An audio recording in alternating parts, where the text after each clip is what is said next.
Et donc, on va parler, on a vu dans les paragraphes précédents qu'on pouvait avoir une asymptote horizontale au graphique. Okay, c'est une droite qui est parallèle à l'axe des abscisses. On peut avoir une asymptote verticale au graphique. C'est une droite qui est parallèle à l'axe des ordonnées. Mais quand on parle d'asymptote oblique, ça va être une droite qui va être aussi asymptote au graphique, mais cette droite, elle sera ni horizontale ni verticale. On dit qu'elle est oblique. Et donc, quand on a une asymptote oblique, comme elle n'est pas horizontale, sa pente qu'on note petit a, hein, dans l'équation, si la droite D elle a pour équation y égale ax plus b, ça veut dire que a c'est la pente. Comme cette droite elle n'est pas horizontale, on a a qui est différent de 0. Comme cette droite elle n'est pas verticale, puisqu'elle est oblique, eh bien elle a une pente, parce qu'une droite qui est verticale, elle a pour équation y égale à b. Il n'y a pas de terme en x. Ok ?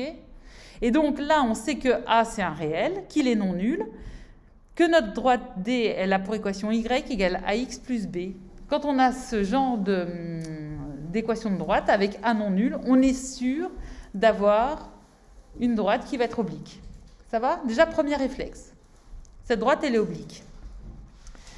Ensuite, on dit que cette droite, c'est une asymptote oblique du graphique de f, si et seulement si la limite quand x tend vers moins l'infini ou la limite quand x tend vers plus l'infini, il suffit qu'il y en ait une des deux, on peut avoir les deux, hein, mais il suffit qu'il y en ait une des deux, la limite de f de x moins ax plus b est égale à 0, cette limite-là, quand x tend vers l'infini.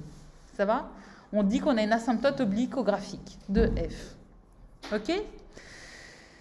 On dit que cette asymptote oblique, elle va être au graphique, elle va être à moins l'infini ou à gauche, parce que on a un dessin ici. Donc là, on a une asymptote oblique à gauche. Le graphique, plus x tend vers moins l'infini, plus le graphique de la fonction se rapproche vers cette droite qui est en vert.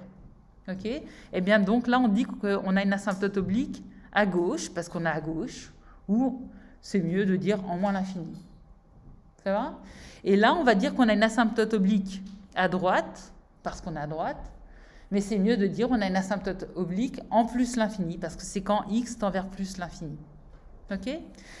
Donc, on a ces situations-là pour à gauche ou en moins l'infini, à droite ou en plus l'infini. Ce qui est important, c'est qu'en fait, la distance entre f de x, enfin la différence entre f de x et ax plus b se rapproche de 0, ce qui veut dire qu'en fait, la distance entre un point du graphique de f, là, le point qui est ici, qui a pour abscisse moins 12, et le point qui lui correspond sur la droite, qui a pour abscisse moins 12, on a cette petite distance-là qui se rapproche de 0. Plus x va vers moins l'infini, plus cette distance, elle devient petite. Ok ? C'est la même notion que pour les asymptotes horizontales, sauf que c'est avec une droite qui n'est pas horizontale et qui n'est pas verticale. C'est clair pour cette définition d'asymptote oblique? Et ça fait d'autres calculs de limites. Et donc là, ce qui est important, en fait, on sait que le graphique de f en bleu, il a pour équation y égale f de x, et la droite, elle a pour équation y égale ax plus b. Donc en fait, on fait la différence entre le y d'un point du graphique de f et le y d'un point de la droite, mais pour ces y qui ont la même abscisse. Et si cette différence, elle tend vers 0, on sait que notre graphique, le graphique de f, a une asymptote oblique. Donc en moins l'infini si on fait la limite en moins l'infini, en plus l'infini si on fait la limite en plus l'infini. Et on va voir une autre information. Si cette limite, elle est égale à 0 plus, on sait que le graphique de f, on sait que f de x va être plus grand que ax plus b en infini. Donc ça veut dire que f de x, le graphique, son graphique, est au-dessus du graphique de la droite, en fait. Ça va ? Et si on a 0 moins, ça veut dire que f de x est plus petit que ax plus b pour la même valeur de x, donc le graphique de f pour cette valeur de x, pour le point qui a pour abscisse x, va être en dessous de la droite, du point de la droite qui a la même abscisse. Et donc, dans cette situation-là, ici, on voit que quand x tend vers moins l'infini, on a bien f de x qui est supérieur à 2/5 de x plus 2/5. Et donc, c'est pour ça qu'ici, on voit que le graphique de f est au-dessus de son asymptote oblique. Et pour ce dessin-là, on voit qu'en fait, eh bien, un coup, le graphique est au-dessus, un coup, le graphique est en dessous. Donc là, on ne peut pas avoir de 0 plus ou 0 moins, puisque ça alterne. Mais on aura le graphique qui n'est pas tout le temps au-dessus ou tout le temps en dessous.